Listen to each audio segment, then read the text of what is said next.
certificates. They go do things like queen rearing and things like that. And then at the next level down, I belong to my local club, which is Chartered Beekeepers, and we have 260 members.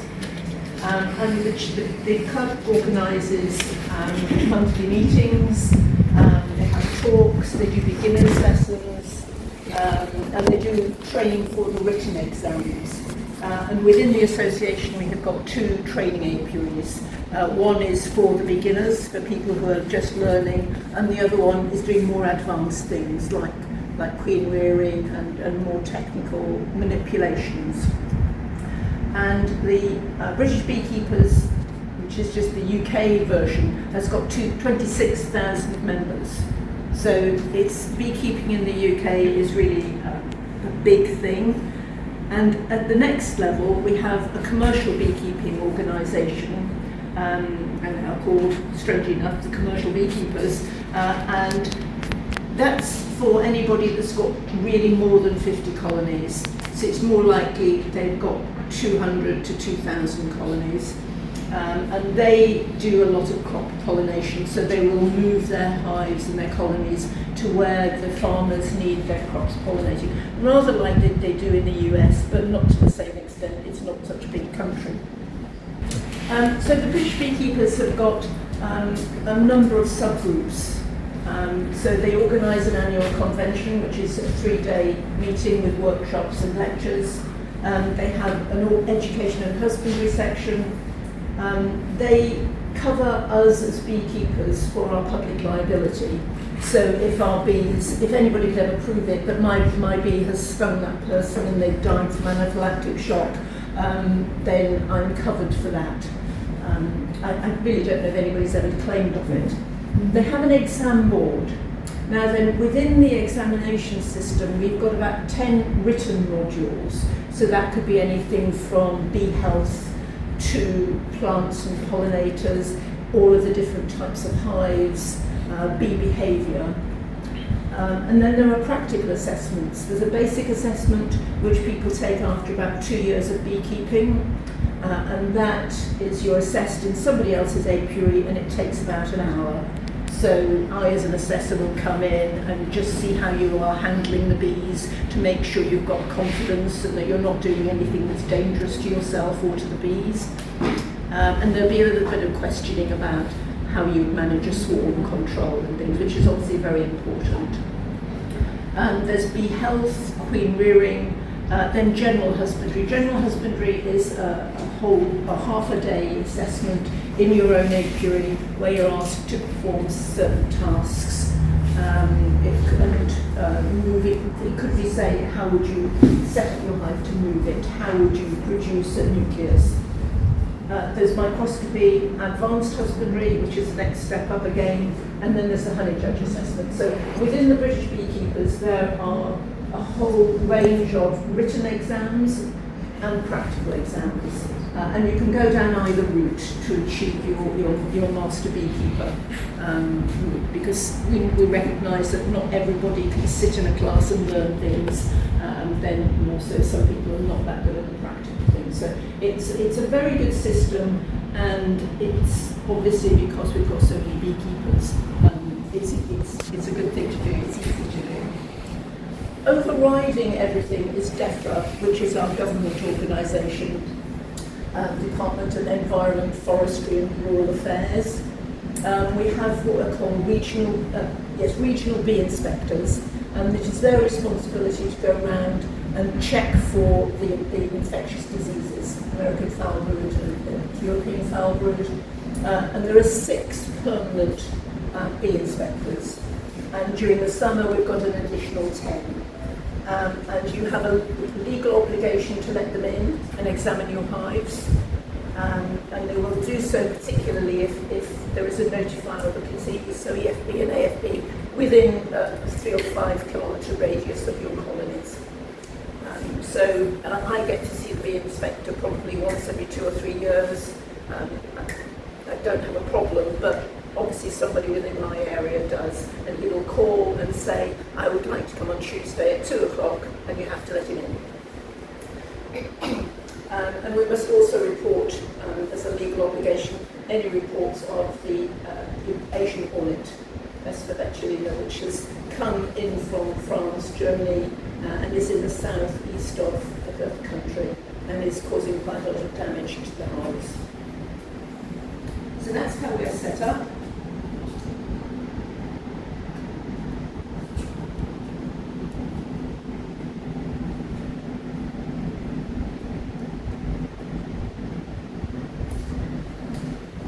Now move on to showing honey. Now why? I'm often asked that. Why do we bother having a honey show? And I can see Errol smiling there. Yeah, why do we have honey shows? It's really to help you get your honey to a quality that is the best it can be. And it's also, generally speaking, they are held in a public arena.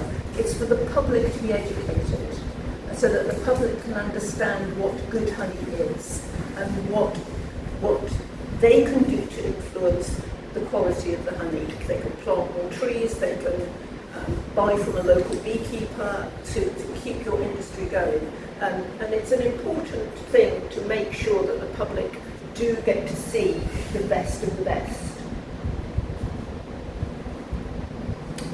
So, what is almost the last thing the judge does when they're judging honey? Taste it. Yeah, the last thing they do is taste it. So you've got to have everything right before you even get there, particularly when it's a big honey show. In a small honey show, the judge might get round and taste everything anyway, but in a big honey show, they won't have time. So the first bit of advice I would give anybody who's practicing and wanting to enter a show is to read the schedule and read it again and find out what you actually are supposed to be entering. If it's a light, medium honey, or is it a dark honey? Is it one jar? Is it 2 jars? What size of jar? What kind of bottle can your mead be in? It's an important part of the whole process. And the next thing is to read the rules. When do you have to have your application for entries in? When do you have to deliver your exhibits? Lots of things. Make sure you're putting your products into the right jars and the right bottles. And showing is really all about attention to detail.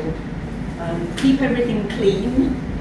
As anybody who's ever put honey into a jar and dripped down the side of the jar knows that once it's sticky, it's a hell of a job to get it clean again. And you suddenly find that you've got honey on your hands, and you pick something up and that's sticky, and the door handle's sticky. So when you're showing honey, try and keep everything clean to start with, then you don't have to try and remedy the problems. It's also good to have a variety of honey to show, not just a blend. So if you've got some from the earliest part of the season or some from the later season, they will taste quite different. So try and keep some honey to one side so that you've got a variety. And make sure that you have presented your exhibits to the best of your ability. Now some people always have sticky fingers and some don't. And just so make sure that you are doing the best that you can. I just wanted to show you what we do so that we have a variety of honey. When we've got our supers, we actually label each one with the hive number, the date we took it off, and the apiary, and we keep them separate, and they are kept separate through the whole of the process. And so each super's extracted individually, so it's around about £30 per super, and that's kept into a bucket. We uncap with a knife, not a heated one, because if you're using a heated knife, you're already starting to degrade the honey a little bit. And we keep the cappings separate. So I'll show you later when we come to the wax. But by keeping your cappings separate, so that the nice clean cappings in one pot and the slightly dirtier ones in another, you will be able, when you get onto making your wax blocks and things, have a nice separation, some nice clean wax to work with. you can be really, really pedantic. If you've got a frame that's got obviously got some different coloured honey in it, you can, if you're really desperate for a different coloured honey, just uncap that bit and extract that. Now I know people who do it, it's beyond me to go to that extreme, but people do it.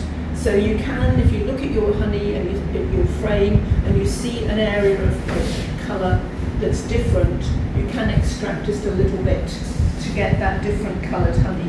And you can actually see in here where I've got the different coloured wax in the pots as I've been extracting.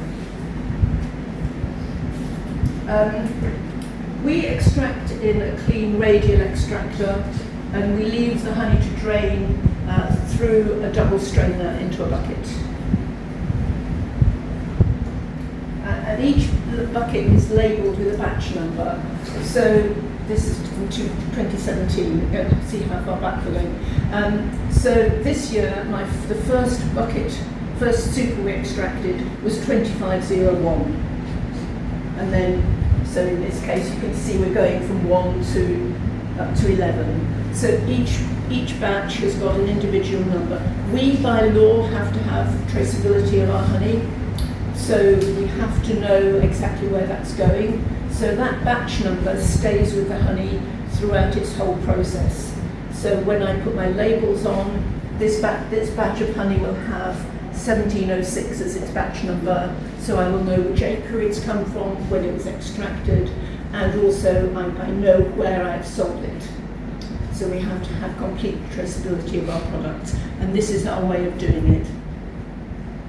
I also, for showing, put the water content. So I'll check the water content of each batch. So anything for showing should really be below 18% water content, ideally, and that will help it keep. So the lower the water content, the better the honey will be as far as showing is concerned, because it's got the longevity. Yes? Okay. The human forever. It cannot be used to reduce moisture and then look at this to send it to me. Yeah, because you've got, and you can artificially reduce the moisture content. Yes. So yeah, I mean you can set up a fan and a dehumidifier, and that will take out the honey, take the water content out. So it'll bring out the water. Yeah, you can do that. Thank you. So we put the water content out, the colour. So if it's a medium or a light medium, we'll put the colour on there. It's obviously just an estimate. And also, if it's got a special flavour, I will just highlight the batch number so that if there's again, as a judge, you're looking for something that's distinctive. So if a honey has got a distinctive flavour compared to the others, I just highlight that so that I know that that bucket will be a good bucket for showing. This one's set. Once your honey has been in the bucket for a little while, bubbles will come to the surface and you can skim them off. This bucket's actually set. You don't have this problem, by the way. Our honey sets within a month, if that. So we have to be very careful with it. So you skim the bubbles off the surface, and that helps you reduce any bubbles that you get into your honey.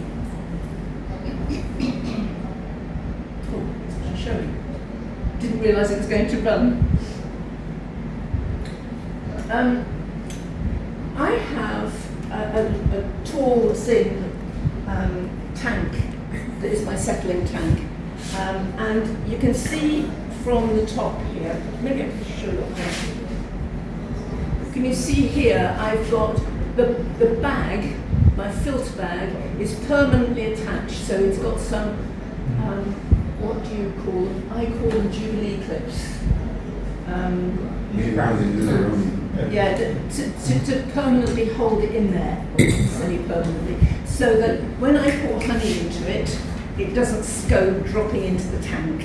And I brought some of the bags here. These are brewing bags. So I get them from brewing supply companies, and they are about 200 micron bag. And now that will filter out bits of debris and wax, but it won't filter out too much of the pollen. Some of the really big pollen grains will get stuck in there, but very largely all of the pollen is going through, and you're just collecting, say, wax debris and bits of bee and things that may have got through your first filtration. So there's a couple of those there. Do you supply those as well, Brian? Filter bags or not?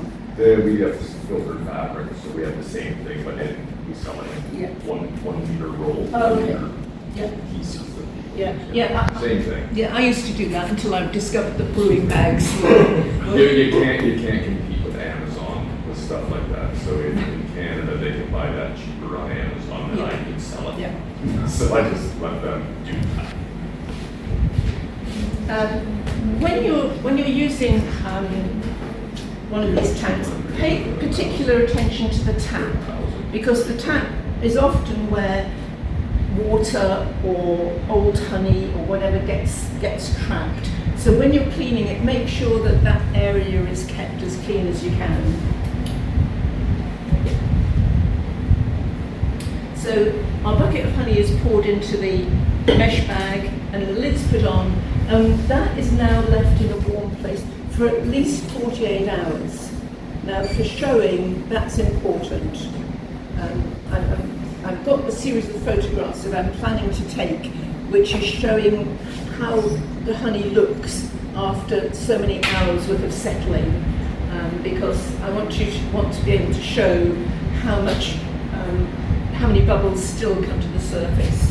For showing for this process here, what temperature are you storing that at to allow it to separate but not change the flavor? I'm storing it 30. And just that there's a very 30. low temperature. You're probably all right. Yeah, your ambient temperature will be quite good. And what's the highest temperature? You wouldn't want to go any higher than, because the hotter you get it, the quicker it's going to. Yes, but you're just degrading the honey. So I wouldn't take it any more than 40. Okay. But as I showed you earlier, and you will know from Canada, our honey sets. Yeah. So I do have to have it in the warming cabinet at around about 40 to get it to remelt it. So. Sorry, what was the name of the canister? It's called a cottager. A cottager, and it's just quite a tall. It stands about this high, and it's tall and thin. So it's got quite a lot of surface area, so that if there are any bubbles coming through, it sort of tends to stick to the wall of the tank as you're emptying it. But what I like about it most of all is the tap, because it's a nice firm tap that closes easily and doesn't drip. As I said earlier, the last thing you want is drips of honey on the outside of your jar, and most times, most people get drips of honey from their tap. So that's why I like that one in particular. I want to look at jars for a moment, because jars are generally manufactured, a lot of them in China, we do have in the UK a supplier, but as they are being made, I'm glad somebody's brought some jars on, the jars are given a very, very fine coating of a lubricant as they're going down the filling lines, so that when they're joggling together, they don't crack and chip, so they have a lubricant on them. So it's important that that lubricant's washed off. It's food grade, it won't harm if you don't do it, if you're just selling your honey. But for showing, it's a good idea to take that lubricant off. Okay? And also if you're using these jars, is that what this is? I'm apologising. These jars, the lids have got a seal in them. Now it's a plastic seal, and it can, and if I had a dark coloured cloth, if I just rub my shorts on there, that's not going to do it, it's been on for too long. Some of that white can come off, So again, for showing, I wipe around the inside of that rim to remove any excess dust that's on there, because that dust will transfer to the rim of the honey and the bits will fall in. And again, it's not going to harm you or I or anybody that eats it, but for showing, it just detracts from the look of the product. So your test for your food check only for plastics or what sort of thing, or that isn't necessary being that it comes in that form? No. You also check for those small details. Yeah, we look for everything. And again, if it's a small show, if I was doing a show for just you people, I would just make the comment that there's a problem if you haven't cleaned your lid as well as you could have done. But in a big show, a judge, the London Honey Show, where you've got 72 entries, you can't spend lots of time, so you've got to take some honey out. So it's important to give your jars a wash, and also the fact that they tend, certainly for us, packaged like this. So again, all sorts of dust and debris comes in them. I've had bits of sellotape stuck to the bottom of them before now. Certainly had little spiders in them. So again, make sure that your jars are clean. Yeah. Can you heat your jars? Can you Heat them? Yeah. Yeah. Yeah, you can heat them. Yeah, I run mine through my dishwasher, just at a low temperature, sort of 45, and I don't put any detergent in. I just wash hot water, rinse them effectively, which you could do at home in a normal sink, just hot water rinse. I wouldn't, however, put the lids, soak the lids in water, because they do rust. You have to keep the lids in a pretty nice environment, otherwise you'll find that they're starting to rust. And also, when you're looking at your jars, make sure you've got them from the same supplier. Probably doesn't matter too much for you, but in the UK we've got 3 or 4 different suppliers that are making these jars, and they are all slightly different shape. So they've come out of a slightly different mould. So you have to be careful to make sure that you've got the same shaped jar. So really, they need to be from the same supplier. And also, look at the glass colour. Some are really quite green these days. The amount of recycled glass that's getting put into clear glass means that increasingly the glass is becoming a green colour. And of course, that if you've got a dark one of your pair in a dark green jar, and one of your pair in a not such dark green glass, they will look different for all they will the same. When you are putting your honey into the jar, I tip the jar at an angle to start filling, and run it down the side of the jar, and then gradually as the jar fills, I bring it more vertically. And that is to avoid getting any air bubbles running into the honey. Otherwise you have to let it settle again. By using this process, I find that I don't need to do any extra treatment to my honey. So once I've got it filled, I put the clean lid on, and that's it. It's ready to go. I find that by leaving it to settle for at least 48 hours, we've got rid of all of the bubbles. By not introducing any more air as I'm putting it into the jar, I don't have any bubbles to skim away. And that gives me a very good quality product to put into the show, and also to sell to my customer. My customers get pretty much the same treatment as my honey show does. All of my customers' honey settles for about 48 hours. I don't always bother cleaning the lids to the same extent as I might do when I'm showing, but I can take honey that I'm going to sell and be fairly confident that I can put it in the show without it being a poor product. So filling the jars, it's one of those things that's come from time immemorial, but there should be no visible air gap between the bottom of the lid and the top of the honey. So when I shine a torch, I shouldn't see an air gap. Like this one. Like this one. So this one, I can see an air gap. You can probably all see it. So that would be not acceptable. It's not a pound of honey, and that's the reason that we say there should be no air gap, is to just guarantee that there is 454 grams of honey in there.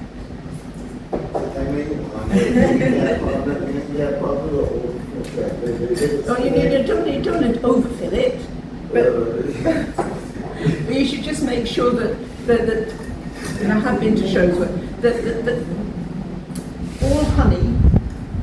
all honey jars have actually got a fill line on them, and I'll show you perhaps when we have lunch I'll show you where it is on the jar, because there is a fill line which is supposed to be the 454 grams mark.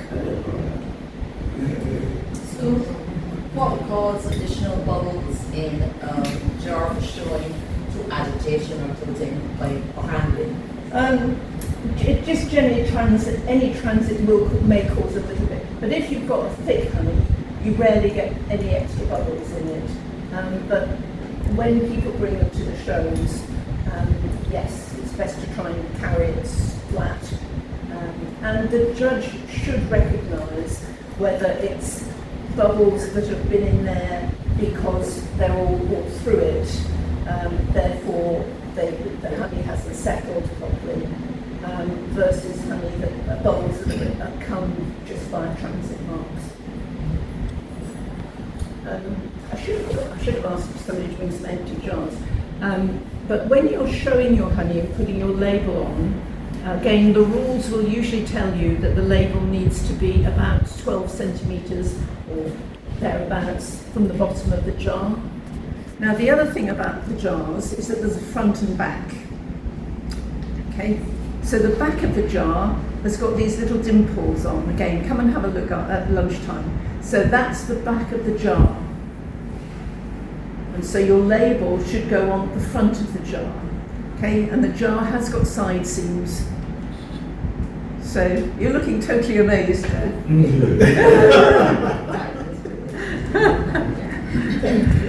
So that's the protocol of showing your honey. So that's the front and the back of the jar. Most people look astonished when I say there's a front and back of the jar.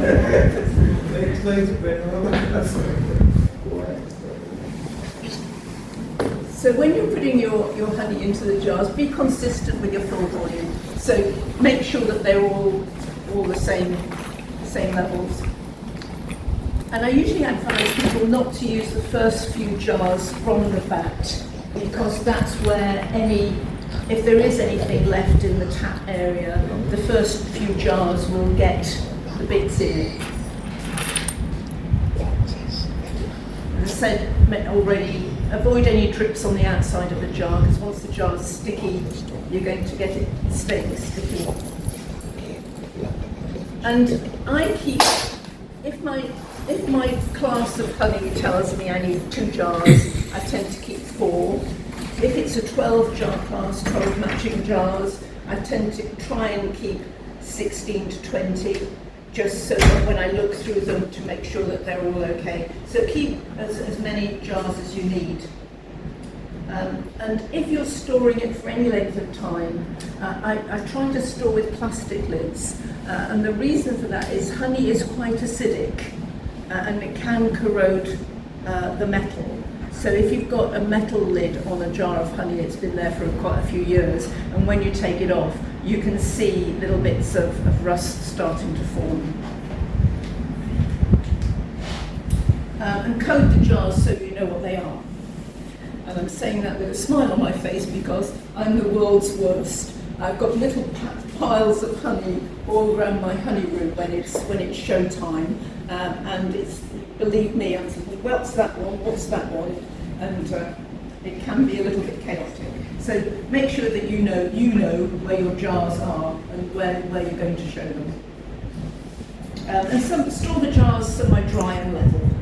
It's important for me and it's important for Brian in cold climates because our honey sets. If we don't store it on a flat and level surface, the surface of our set honey is all of a sudden is at a funny angle.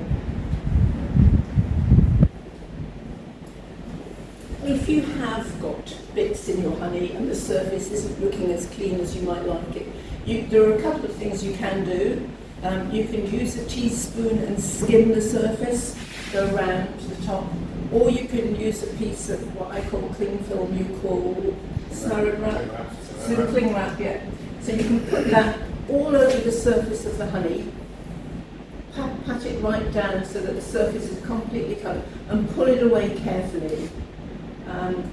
You do tend, again, I'm impatient, I think probably do it all too quickly, but you do tend to often create the odd bubble when you're doing that, but it's quite a big bubble and you can get that out quite easily. And that, by putting the cling film over the surface of the honey, you can remove quite a lot of debris that's on there. And then, because you've done that, you've got honey around the side of your jar, just give it a wipe round with a clean damp cloth.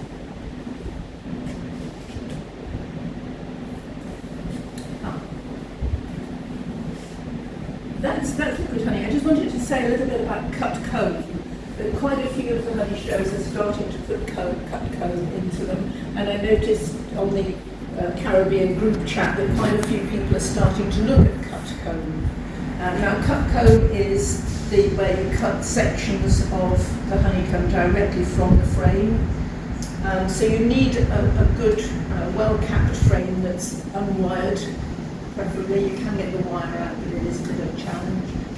Cut the whole frame out onto a board, and using a template.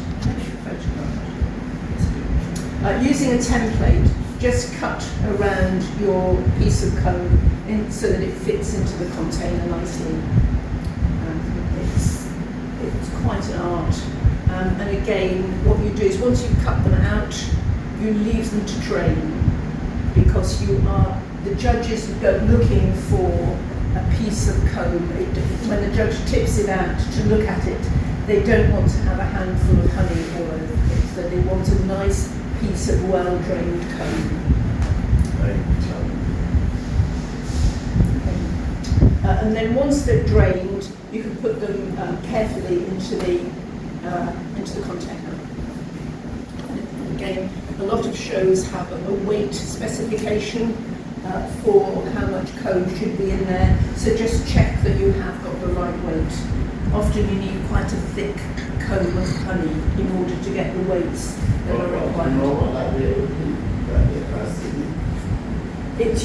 How thick? It's just well drawn, I would say. So probably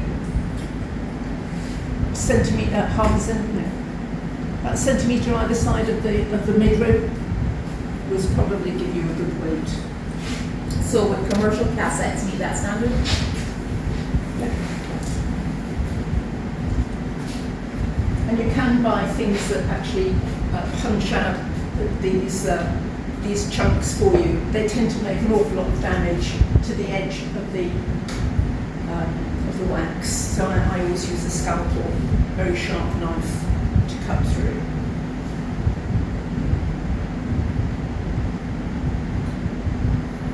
Ah yes, so this can be your best friend, your torch.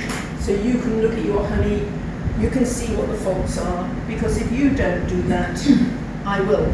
So it can be your best friend if you're using it, and it can be your worst enemy if I'm using it.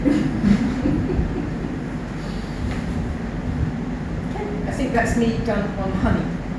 Am I running to time?